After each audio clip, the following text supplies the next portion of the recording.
পয়লা বৈশাখের দিন বাড়িতে বসে বোর হয়ে আমরা লাস্টে ডিসাইড করি যে কোথাও ডিনার করতে যাওয়া যাক। সো আমি, আমার দিদি আর আমাদের হাজব্যান্ডরা যাচ্ছি কোথাও একটা ডিনার করতে। এদিকে আমাদের ক্যাব এসে গেছে আর আমরা ক্যাবে বসে পড়েছি। পুপু এইদিকে ফার্স্ট বেঞ্চারদের মতো অ্যাজ ইউজুয়াল ড্রাইভারের পাশের সিটটা দখল করে নিয়েছে, আর এদিকে আমরা লেফট ওভার্স পিছনের সিটে বসেছি কষ্ট করে, চাপাচাপি করে, but it's okay, no problem. তো আমরা ভেবেছি যে আমরা চাউমিন যাব অথেন্টিক চাইনিজ খেতে। বাল্লে বাল্লে ধাবাও একটা অপশন ছিল, বাট লাস্টে ডিসাইড হয় যে আমরা যাব চাউমিন চাইনিজ খেতে। So yeah, let's go.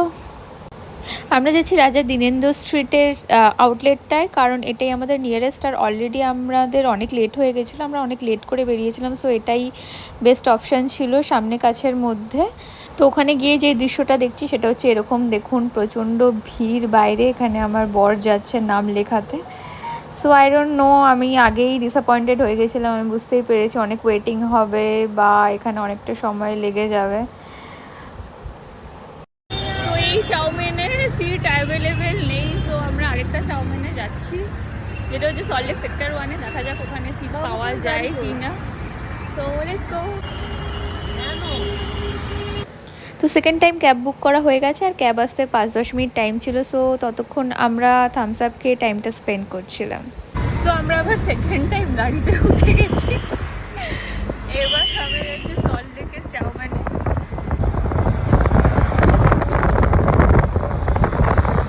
Finally আমরা পৌঁছে গেছি সেকেন্ড চাউমিনের সামনে। তো দেখুন এখানেও প্রচুর ভিড়, আমি জুম করে দেখিয়ে দিচ্ছি।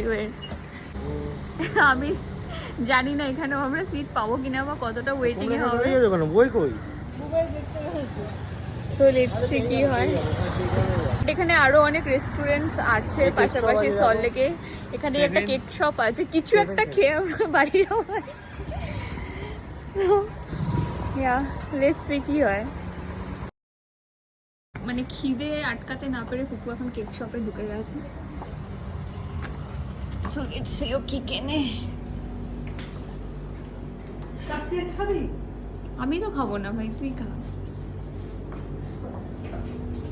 বাবু কম কাপ কেক খাবে? ফুচকা ফুচকা তুমি যেটা নেবে নাও না। আমি ততক্ষণে বসি, ধরো একটা কেক না, কেকের জন্য মারপিট করছিস যখন খেয়েছে। তুই খাবে তো? তোর থেকে খাবো একটু। সইসে গেছে হাতে ব্যাপারটা, এই জন্য এইসব খাচ্ছি, আমার খিদে পেয়েছে। আমি তো কিছু খাইনি তো। তো এই চাউমিনেও আমাদের প্রায় 2 ঘন্টা ওয়েট করতে হবে, মানে নাম লেখানো হয়ে গেছে তো এখানেও 2 ঘন্টা 15 মিনিট। সো আমরা এই জন্য বেরিয়ে পড়েছি এদিক ওদিকের রেস্টুরেন্ট ঘুরতে, মানে খুঁজতে আর কি, কারণ সবার ভীষণ খিদে পেয়েছে। এখনও 2 ঘন্টা মানে অনেকটাই সময়। তো দেখা যাক, যদি আমরা অন্য কোনো রেস্টুরেন্ট খুঁজে পাই ভালো, তো ওখানেই যাব। তো আমরা এতক্ষণ দাঁড়াতে না পেরে দেখুন আমাদের অবস্থা, সবাই কোনো একটা দোকানের সামনে বসে পড়েছি, বসে যে যার যার মতো ফোন ঘাটছে, কারণ এখনও আমাদের টার্ন আসেনি। আমরা ডিসাইড করেছি আমরা চাউমিনই খাবো, কারণ চাউমিন আমাদের আজকে এত জ্বালিয়েছে, এত ওয়েট করিয়েছে। তো এখন আমরা ওয়েটিংয়েই আছি। সো ফাইনালি আমাদের টার্ন চলে এসছে, আমরা ঢুকে গেছি চাউমিনে। এখানে থাকে হুয়ে লোক, মেনু কার্ড পেয়ে গেছে ফাইনালি, হাফ ছেড়ে বাঁচা। ফার্স্ট আইটেম যেটা ছিল এটা চলে এসেছে স্মোকি চিকেন। এটা স্টার্টার আইটেম আমরা নিয়েছিলাম। এখানে একটা স্টার্টার এসেছে যেটা আমরা ভুক্কারের দল এত তাড়াতাড়ি খেয়ে নিয়েছি, তাই এখন আমাদের নেক্সট স্টার্টারটা আসার আগে এখন ফটো সেশন চলছে।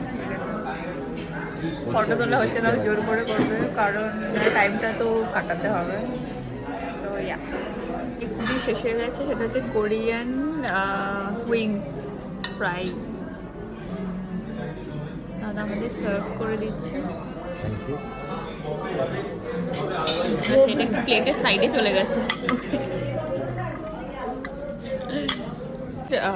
মেন কোর্স এসে গেছে, যেটা হচ্ছে গ্রেভি চাউমিন। এটা সার্ভ করে দিচ্ছে দাদা। বেশিটা কাট করো। হ্যাঁ মোবাইল ভালো লাগে, মোবাইল যেবি পছন্দ করে। হ্যাঁ বাড়িতে আমারও খুব একটা খারাপ মানে খুব একটা পছন্দ করি না। আমি তো আমাদের কলকাতা রাইস, যেটা ওদের নিউ আইটেম, ওরাই সাজেস্ট করেছে, কারণ আমি লেমন গ্রাস রাইসের দিকে যাচ্ছিলাম, বাট ওরাই এটা সাজেস্ট। ব্যাস ব্যাস ব্যাস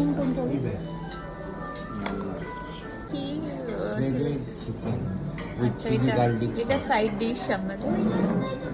সব ছেড়া ছেড়া চিকেন আছে। ছেড়ে ছেড়ে হ্যাঁ সিলেট তো তাই তো। আর কি? Okay. এই তো দেখো না থ্যাংক ইউ। কোনো পিস নেই। ওকে, রাত 12:30টায় খাওয়া কমপ্লিট করে এখন আমি রিভিউ দিতে বসেছি। সবই গুড গুড এক্সিলেন্ট। খাবার খেয়ে আমরা ক্লান্ত হয়ে গেছি, আমি ল্যাম্পপোস্টের নিচে বসে পড়েছি। তেজ নারায়ণ আছে। ওকে, করে প্রেম করছে দুজন লাভ বার্ডস। এখানে আমার বরটা ক্যাপচার করছে। এখন আমরা উবেরের জন্য ওয়েট করছি, যদি বুকিং নেয় উবের তো।